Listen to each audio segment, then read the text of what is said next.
അത് ശ്രദ്ധിച്ചുകൊണ്ടിരുന്നു. നല്ല നല്ല ഓർമ്മകൾ കൊണ്ട് എൻ്റെ മനസ്സ് നിറയുകയാണ്.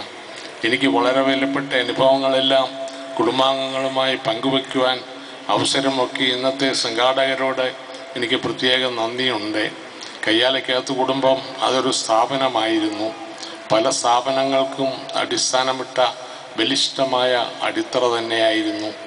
രാമപുരം മല തുടങ്ങി മൈസൂർ പ്ലാന്റേഷൻസ് വരെ എത്തിയ എസ്റ്റേറ്റ് ശൃംഖല ഒരു വശത്ത്, കേരളവും വിട്ട് ന്യൂഡൽഹി വരെ എത്തിപ്പിടിച്ച പാലാ സെൻട്രൽ ബാങ്ക്, പാലാക്കാരെ ന്യൂഡൽഹി വരെ കൊണ്ടുപോയി ആക്കിയ മഹായജ്ഞം, നാടിനെ സമ്പന്നമാക്കിയ നൂതന രംഗങ്ങൾ വെട്ടിത്തുറന്ന് നാടിനെ ഒരു സാഹസികനായിരുന്നു ശ്രീ ജോസഫ് അഗസ്തി.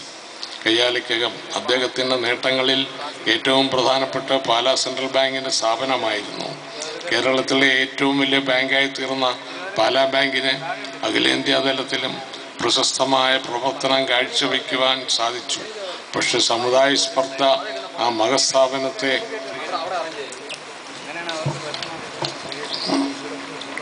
ഒടുവിൽ തകർത്തു കളഞ്ഞു. കയ്യാലക്കകത്ത് ജനിച്ചു വളർന്ന് മിനിച്ചിലാറ്റിൽ നീന്തിക്കുളിച്ച് രാക്കുളി പെരുന്നാളും ജൂബിലി പെരുന്നാളും വെടിക്കെട്ടും വള്ളംകളിയും ആവോളും ആസ്വദിച്ച് നാളത്തിലെ ആശാങ്കളരിയിലും പാലാ സെന്റ് തോമസിലും കൂടി അക്ഷരങ്ങൾ പഠിച്ചും കയ്യാലക്കകത്ത് തറവാട്ടിലെ കൂട്ടുകുടുംബത്തിലെ ഒരംഗമായി കഴിഞ്ഞുപോയ ബാല്യകാലം ഇന്നിവിടെ കൂടുമ്പോൾ ഞാൻ ഇന്നലെ കഴിഞ്ഞതുപോലെ അയവിറക്കുന്നു. അതും എന്നിൽ അഭിമാനമുളവാക്കുന്നു. പാലായുടെ പുരോഗതിയിൽ ഉടനീളം പുതുമയുടെ തനിമ നൽകിയതെല്ലാം കയ്യാലക്കകത്ത് കുടുംബമായിരുന്നു.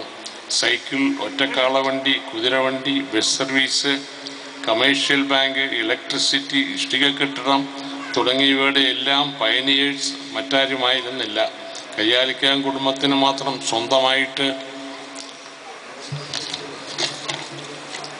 എന്നും അഭിമാനിക്കാൻ വക നൽകുന്നു. അച്ഛനെ എന്നും പത്രം വായിച്ച് കേൾപ്പിക്കുക എൻ്റെ ചുമതലയായിരുന്നു.